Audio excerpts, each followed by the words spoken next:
our resident artist, Tori Weyers, who is giving us sketchbook lessons. And today we're gonna do something a little crazy, Tori.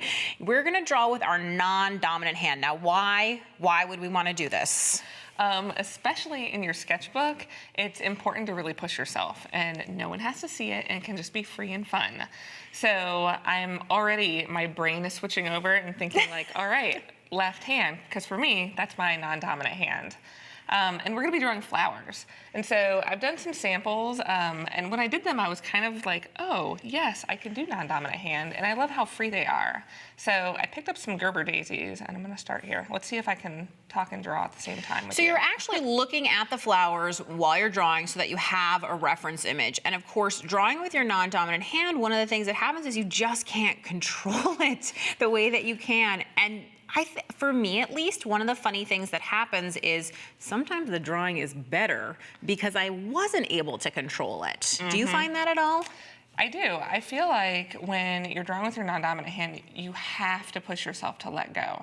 So if you're a person who's super controlling with your drawing and you know it, this is actually a great way. You may not want to do it, but I think it's a great exercise because what is it except for a piece of paper, in 5 minutes? Right.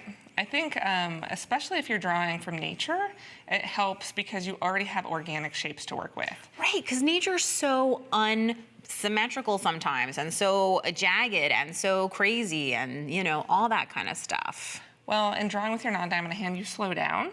So you really have to look, like I was just looking at the center and there's just texture where the middle of that Gerber daisy comes in. So how am I gonna do that with my non-dominant hand? I'm just gonna kind of do a little stippling. Just little dibby-dabbies. Mm-hmm. That's a technical term, by the way, I think. Well, the other thing that's interesting is because you're using a brush pen with your non-dominant hand and brush pens go thick and thin, you can kind of, again, control it less. So you're getting kind of a more interesting line. Mm-hmm. Yeah, and because it's such a thick brush pen, I am holding it very loosely and just trying to barely hit the paper with the marker. I notice you're even skipping in some places, and that doesn't matter, right? Mm-mm.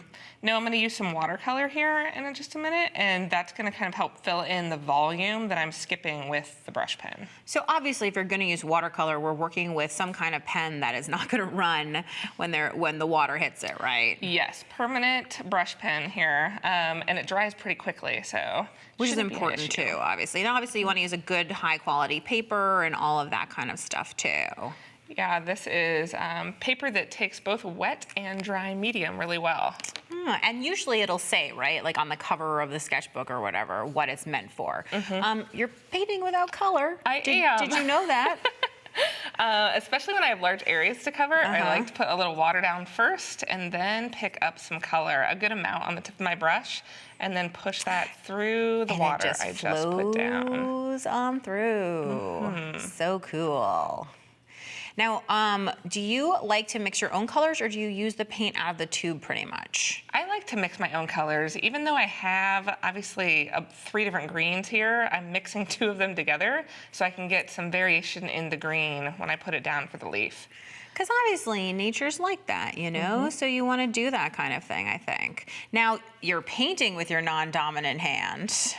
Is that a scary experience? It is. I was really thinking about pushing myself just now to do that since I drew it with my non-dominant hand, and I'm feeling like pressure to stay in the line, but I'm trying to let that go and let it flow. Because who cares? And I think the thing is staying within the lines, especially when it comes to nature, like nobody's gonna notice. And I think if you showed your sketchbook to anybody, they would never be like, well, this one is in the lines and that one isn't. They would just be like, what a beautiful flower. Yeah, ooh, red. That's a really bright. Nice red. Now, this is a super tiny palette, so it means that you really can do this so many different places because this is tiny, so you could take it with you. Do you often paint places other than home? I do. I like to paint when I travel, so the travel palette really helps with that, and it just makes it easy. And watercolor travels so well. It does, because obviously the second you touch it with water, it activates, but then when it dries, it's not gonna go anywhere. And I think what's fun here is that you are going outside the lines, and that's really cool. And you're leaving white space. And if we actually look at some of the ones that you've done already, I can see how you have both gone out of the lines, left white space. I can't even believe that you did all of that with your left hand, but this is the point, right? Your sketchbook is a place to experiment. So do you have any last tips for anybody about working with their non-dominant hand in their sketchbook? I think keep reminding yourself to do it. And really just have fun. That's true with everything though, isn't it? It's so true. Okay, I am determined. I am gonna use my left hand. So thank you for joining us today, and remember to visit us on Facebook, Pinterest, and Instagram with your comments and ideas.